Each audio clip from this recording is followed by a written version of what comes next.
June 6, 1944, Normandy. The air still trembled from the sound of naval guns. Smoke drifted across the cliffs like torn curtains. The surf was red, the sand shaking under the thud of artillery. American soldiers stumbled ashore, soaked, deafened, scattered. Within minutes, the officers who had led them from the landing craft were gone, cut down by machine gun fire, mortar blasts, or simply lost beneath the rising tide. On the shingle of Omaha Beach, small knots of men huddled behind steel obstacles and shattered helmets. The radios were silent. Command had vanished. But something strange happened. The line didn't break. Sergeants began shouting orders. Privates grabbed rifles from the fallen. Riflemen crawled forward without waiting for permission. A handful of men became a platoon. A platoon became a new assault line. From the German bunkers above, officers peered through periscopes, confused. The Americans were supposed to stop without their leaders. Instead, they were advancing. By midday, the beach was alive with movement. Disorganized, furious, unstoppable. To the Germans, it made no sense. To the Americans, it was instinct. And that instinct to keep fighting when every leader had fallen would define their war. Before the landings at Normandy, the United States Army had undergone a transformation unlike any in its history. In 1940, it was small, barely ranking among the world's top 10 armies. By 1944, it had become a global force of more than 7 million soldiers. But beyond sheer numbers, what set the U.S. Army apart was something less visible. A doctrine that trusted ordinary men to think, to decide, and to act when chaos swallowed the chain of command. American training culture was built around initiative. From the start of their basic instruction, soldiers were told not just what to do, but why they were doing it. They learned to understand the mission, not merely obey orders. Instructors drilled them to adapt when plans failed, because in real war they always did. It was a philosophy born from bitter experience. During World War I, thousands of doughboys had been trapped by rigid command structures that demanded permission before action. By the time orders reached the front, men had already died. Between the wars, reformers in the U.S. Army, men like George C. Marshall and Omar Bradley, quietly changed that. They emphasized leadership from the bottom up. Every sergeant was expected to lead a squad as if he were an officer. Every private was expected to know the next man's job. By contrast, the German army relied on a strict hierarchy. It was efficient, disciplined, and deeply structured. Their doctrine, Befehlstaktik or order tactics, meant that a soldier followed the exact instruction given, no more and no less. Initiative was confined to officers and senior NCOs. A platoon without its leader was like a machine with its gears removed, powerful but suddenly useless.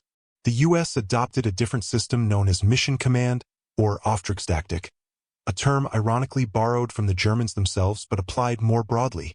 It meant that even if communication failed, the intent of the mission lived on in the minds of every man. This principle was tested in North Africa and Italy. At Kasserine Pass in 1943, young American units had been shattered when command structures broke down. But within months, they learned. Junior leaders began taking control, reforming scattered troops, and pushing forward even when senior officers were gone. By the time the U.S. Army landed in Normandy, this spirit had matured into a culture. In their training camps across England, NCOs and enlisted men were told that leadership could not depend on rank. If your lieutenant goes down, one training sergeant told his men, "You're the lieutenant now." This mindset would soon collide with the harshest test imaginable, Omaha Beach. There, in a narrow stretch of sand beneath the bluffs of Vierville and Colleville, the theory of initiative would become the difference between disaster and victory. The Germans defending the heights belonged to the seasoned 352nd Infantry Division, veterans hardened on the Eastern Front. They expected to face organized waves led by officers and guided by orders. What they found instead was something entirely alien. Fragmented groups of Americans acting with frightening independence. They couldn't know that this was no accident. It was design. The U.S. Army had prepared for the day when radios would die, commanders would fall, and confusion would reign. They had trained soldiers not just to fight, but to lead. And on June 6, 1944, that doctrine born in American training fields and refined in blood, would finally prove its worth. The beaches of Normandy would become the ultimate test of leaderless courage. The invasion of Normandy unfolded as one of the most complex military operations in human history. By dawn on June 6, 1944, 5 beaches stretched across the northern French coast: Utah, Omaha, Gold, Juno, and Sword, each assigned to Allied forces from America, Britain, and Canada. Yet among them, Omaha Beach would soon become synonymous with chaos. The men who landed there belonged mainly to the 1st Infantry Division, the Big Red One, and the 29th Infantry Division, supported by engineers, medics, and elements of the Rangers. In their pockets were maps and orders. On their backs, up to 70 pounds of gear. But within minutes of landing, all plans dissolved into smoke and noise. The first waves were devastated. Many boats missed their landing zones, drifting under the wrong cliffs or directly into fortified crossfire. German machine guns swept the beach from concrete bunkers dug into the hillsides, cutting down officers as soon as they raised their heads. The tide carried bodies and equipment alike. Radios drowned. Command posts vanished beneath collapsing dunes. By 7:30, the carefully arranged invasion timetable was meaningless.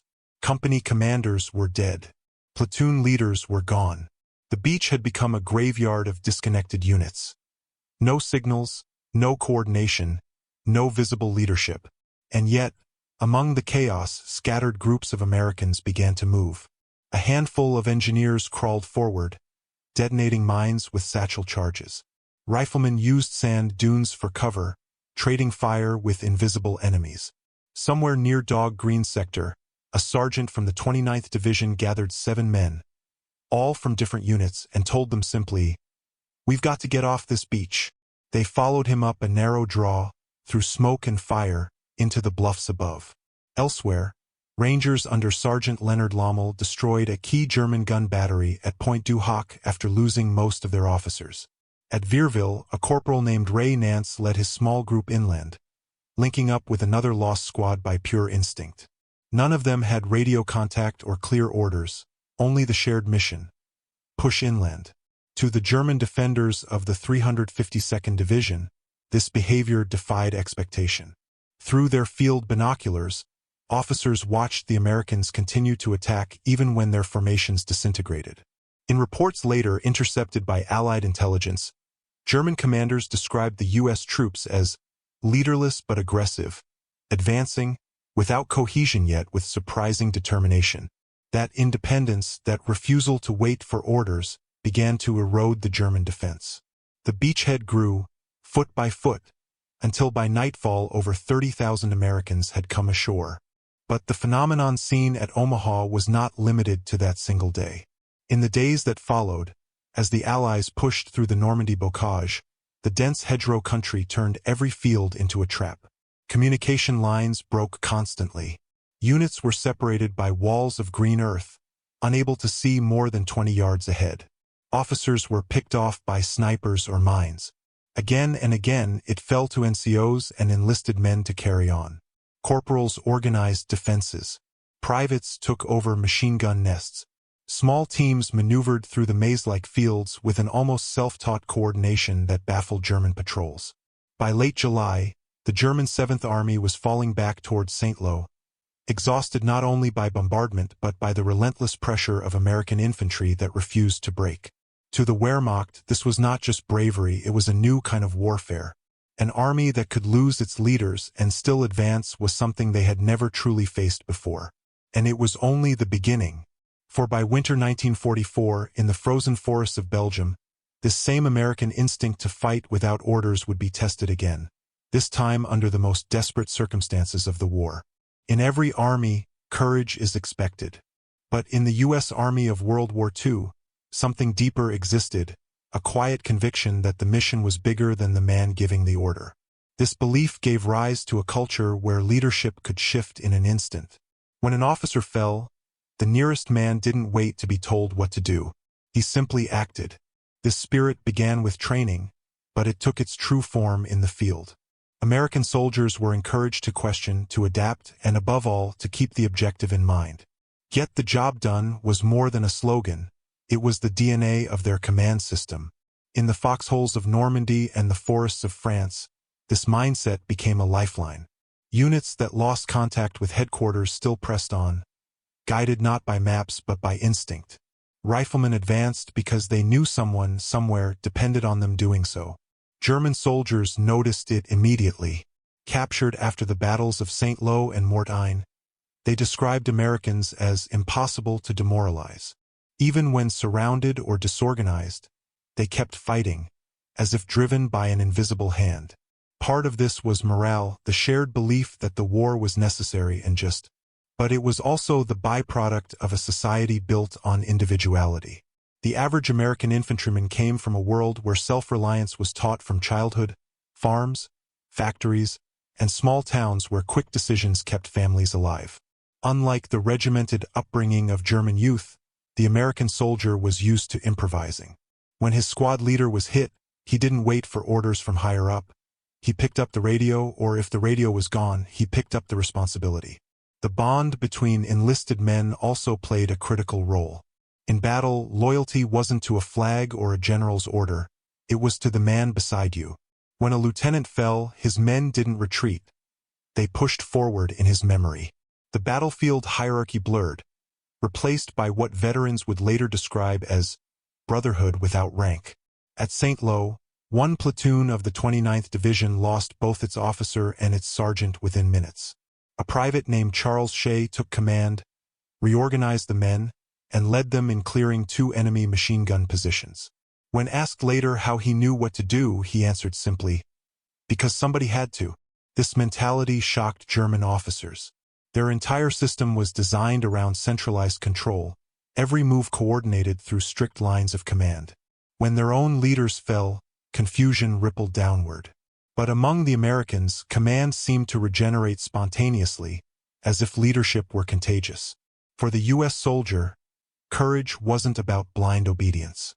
It was about initiative, the freedom to act when no one else could. That human instinct, the refusal to freeze when authority disappeared, gave the American Army a resilience no manual could teach. And that resilience would soon merge with something even more decisive: technology and tactics designed to empower individual action on the battlefield. Behind every act of courage in Normandy or the Ardennes stood a system built for adaptability.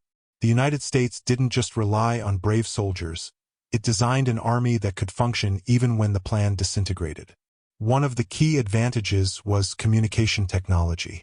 By 1944, the U.S. Army had distributed more portable radios than any other military on Earth.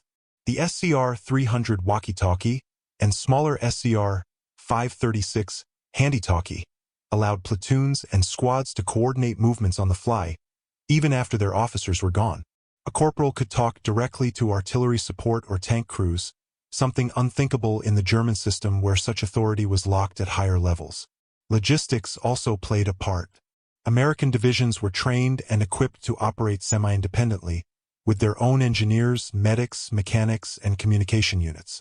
Even isolated, a battalion could repair its vehicles, establish field hospitals, and resupply its ammunition. German divisions, though tactically brilliant, depended on centralized planning and rigid coordination that often broke under Allied airstrikes or disruption. Then there was tactical doctrine, the way American forces fought. Where German units emphasized mass formations and coordinated maneuvers, U.S. infantry tactics revolved around the fire team, small, mobile groups that could adapt in seconds. Within each squad, a balance of riflemen, a Browning automatic rifle, bar gunner, and grenadiers allowed flexibility in both offense and defense. The system encouraged initiative at the lowest level. A sergeant could decide to flank an enemy position without waiting for company orders. If the radio was gone, hand signals and shared understanding took its place. Every man knew the broader mission: seize the objective, destroy the enemy, hold the line, and could act toward it independently.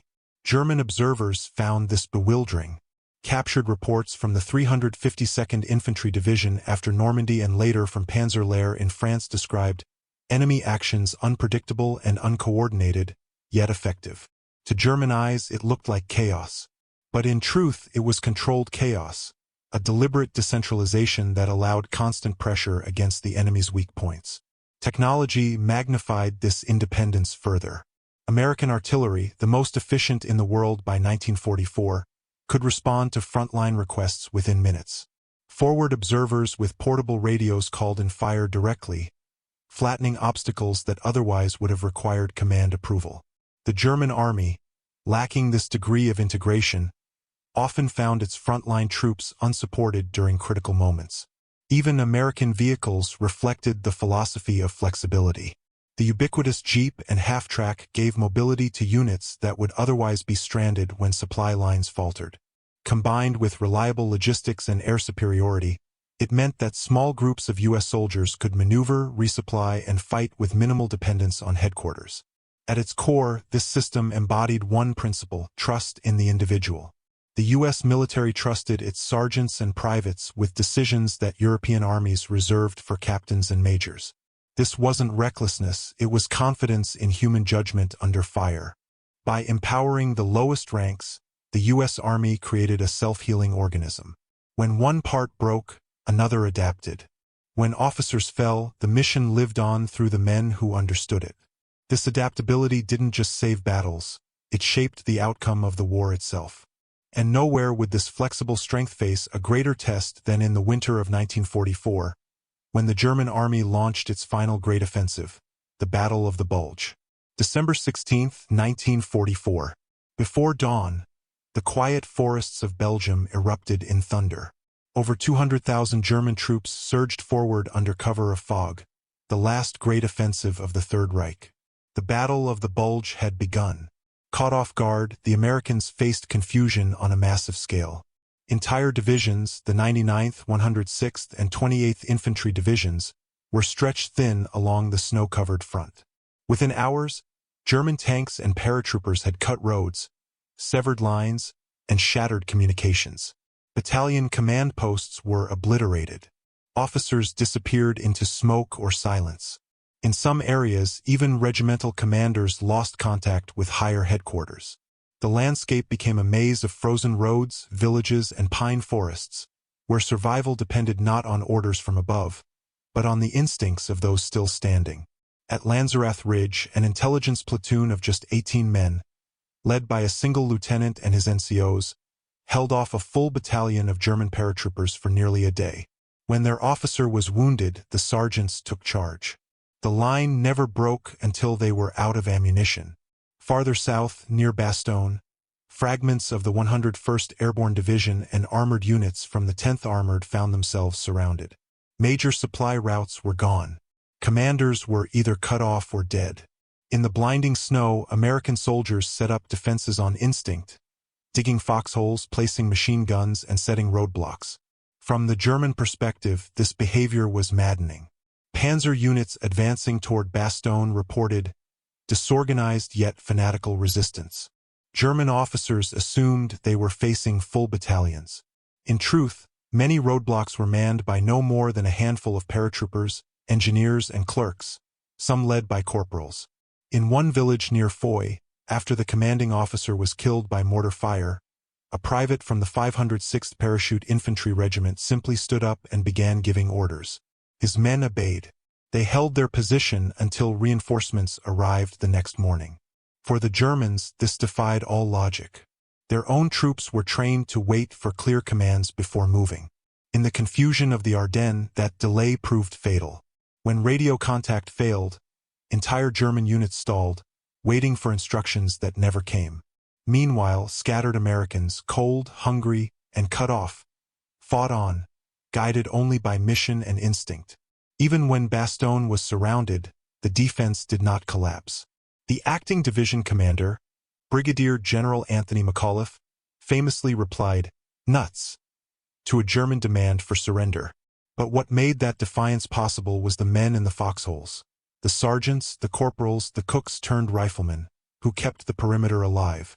Their cohesion wasn't planned. It emerged naturally from shared training and trust. Each small group acted as a miniature army, shifting positions, redistributing ammunition, and keeping the line intact. German reports from late December noted with frustration that enemy resistance continues despite loss of leadership. Every captured sector fights independently. To them, it seemed the Americans had no structure. To the Americans, that was the structure. The U.S. Army had built a system where the mission could survive the death of any one man. In the frozen woods of Belgium, that system was now holding the line against Hitler's final gamble.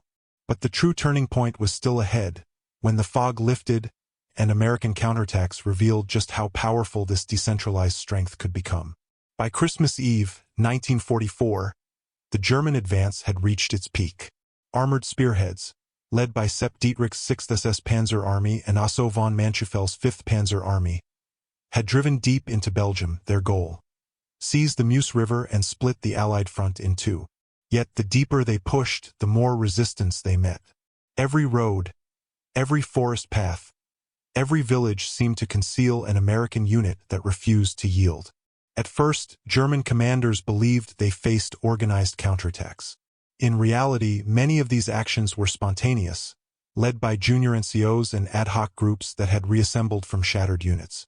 At St. Vith, remnants of the 7th Armored Division fought under conditions so chaotic that command rotated daily.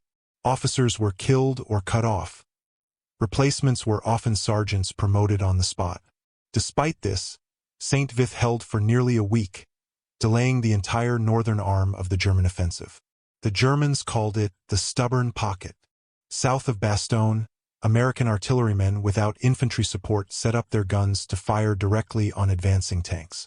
Engineers turned into riflemen, cooks became ammunition carriers, and tank crews dismounted to fight as infantry when their vehicles were destroyed. This improvisation was not random, it was reflex. Each man understood the broader goal: hold the line until reinforcements arrived. No one waited for headquarters to issue the next step. They were headquarters now. As the weather cleared on December 23rd, Allied air power returned to the skies. Fighters and bombers tore through German supply convoys, but what allowed the counterattack to succeed on the ground was the survival of countless small American pockets. Still fighting, still communicating through runners, hand signals, and sheer instinct. One striking example came from Clairvaux, where after their officers were killed, a group of GIs held a hotel against 2 German battalions for nearly 2 days. They ran out of grenades, then ammunition, but continued fighting with captured German weapons. Their stand delayed an entire panzer column long enough for reinforcements to arrive. Meanwhile, in the north, a young lieutenant named Lyle Bauch, one of the few officers left at Lanzerath, was astonished by the tenacity of his men. Wounded and surrounded, they refused to surrender until ammunition ran dry. German prisoners later admitted they thought they were facing a full company. By late December, the tide had turned. Reinforcements from Patton's Third Army struck from the south, relieving Bastogne on December 26. When German soldiers finally withdrew, they did so in disbelief. Their meticulously planned offensive had been broken not only by firepower, but by the inexplicable resilience of scattered, leaderless Americans. Captured reports reflected this confusion. One Wehrmacht officer wrote, "These troops have no sense of defeat. Even surrounded, they continue to fight as though led by invisible officers." But there were no invisible officers, just ordinary soldiers who refused to let the mission die. The U.S. Army's faith in individual initiative had turned disaster into defense, and defense into counterattack. In the snowbound forests of Belgium, the German command had learned a truth they could never fully grasp.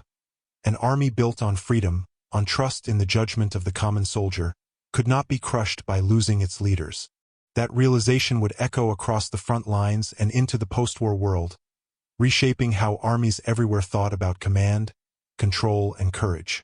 When the guns finally fell silent in the Ardennes, the once quiet Belgian countryside was a graveyard of twisted tanks, burned trucks, and snow stained with ash. The Battle of the Bulge had lasted from December 16, 1944, to January 25, 1945, 39 days of freezing chaos that became the bloodiest battle fought by the United States in World War II. The German plan had collapsed under its own weight. More than 100,000 German soldiers were dead, wounded, or captured. Over 600 tanks and assault guns lay destroyed or abandoned. The Wehrmacht's last major reserve of fuel, nearly 1 million gallons, had been spent in vain. For Hitler, it was a gamble that failed catastrophically. The Ardennes offensive had been his attempt to split the Allied front, seize Antwerp, and force a political settlement. Instead, it exhausted what remained of Germany's offensive capability. But for the men on the ground, the numbers meant something deeper. The German soldiers who had fought in the Ardennes returned home shaken, not only by the defeat but by the baffling resilience of the Americans they had faced. Captured reports from units like the 2nd Panzer Division and 12th SS Panzer Division Hitlerjugend revealed a consistent tone of disbelief. They described U.S. soldiers who continued firing after their commanders were killed, who counterattacked with no clear orders, who seemed to fight not from discipline, but from defiance. One German intelligence report, filed in early January 1945, stated, "American infantry, even when leaderless, exhibits strong local initiative. Each man acts independently but toward the same goal. This is unlike our system." That difference was the key. The U.S. Army's doctrine of mission command, empowering subordinates to act in line with the commander's intent, even without direct orders, had been tested in its most brutal form. While the Germans relied on strict hierarchies, Americans were trained to think, adapt, and take initiative. A corporal could command a platoon if necessary. A private could call in artillery if the radio operator was gone. The entire system assumed chaos and built resilience within it. This philosophy had been born not in Europe, but in the interwar years through the painful lessons of World War I. The U.S. Army had learned that modern warfare, with its broken lines and sudden losses, demanded soldiers who could lead themselves. In the Ardennes, that principle came alive. American NCOs, often veterans of North Africa and Italy, improvised roadblocks, repositioned artillery, and coordinated defense sectors with neighboring units they'd never met before. German prisoners later recalled the frustration of facing an enemy that simply refused to behave according to plan. Where they expected retreat, they found resistance.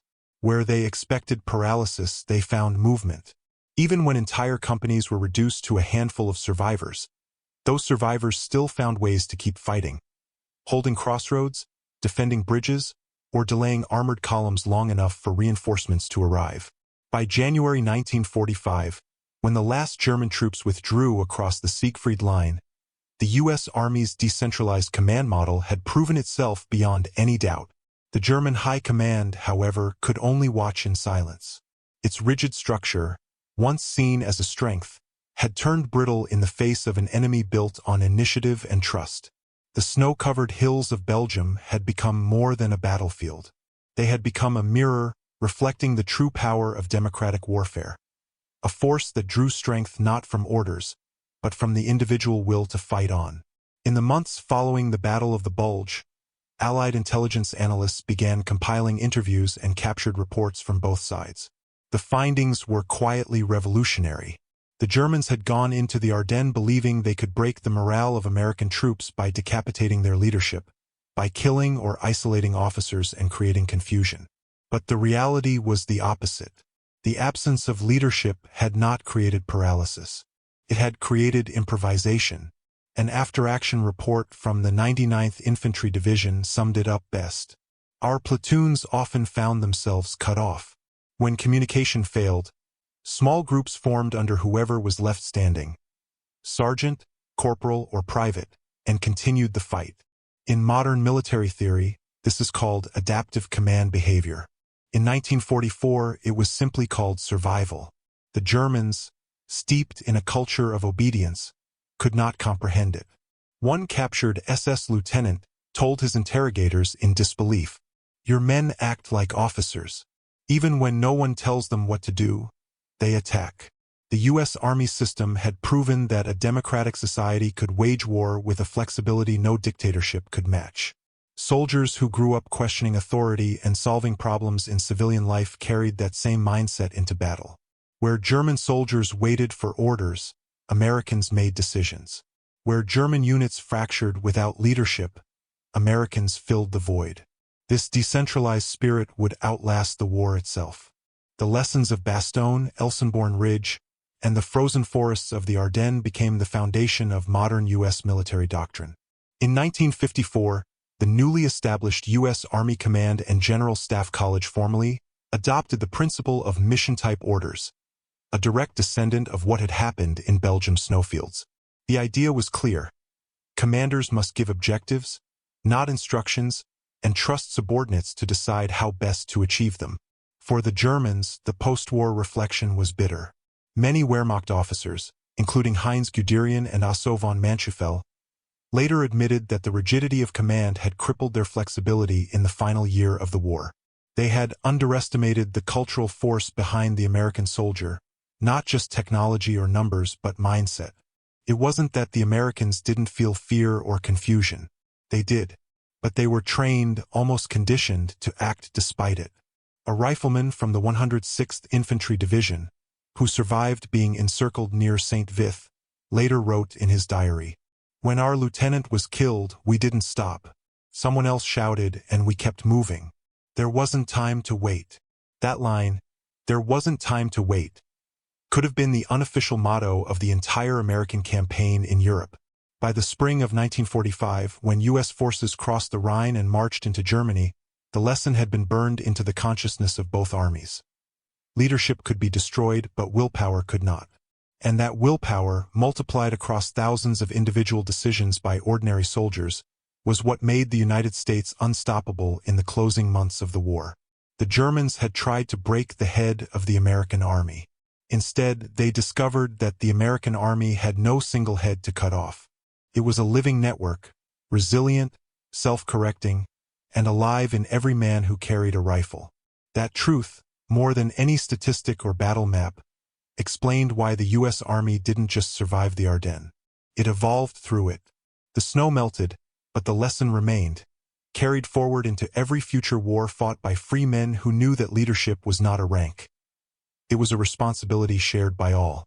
In every war, there are moments when structure collapses, when radios fall silent, maps are lost, and the chain of command dissolves into chaos.